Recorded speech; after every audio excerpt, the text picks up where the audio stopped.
আগামী নির্বাচনে চলে বলে কৌশলে কেউ কেউ আমরা শুনতে পাই বিভিন্ন জায়গায় বসে ষড়যন্ত্রের জাল বুনছেন।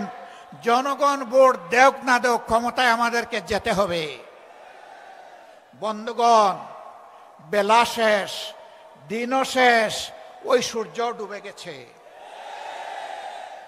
এ বাংলাদেশে এটা আর হবে না। এটা আমরা হতে দেব না ইনশাআল্লাহ।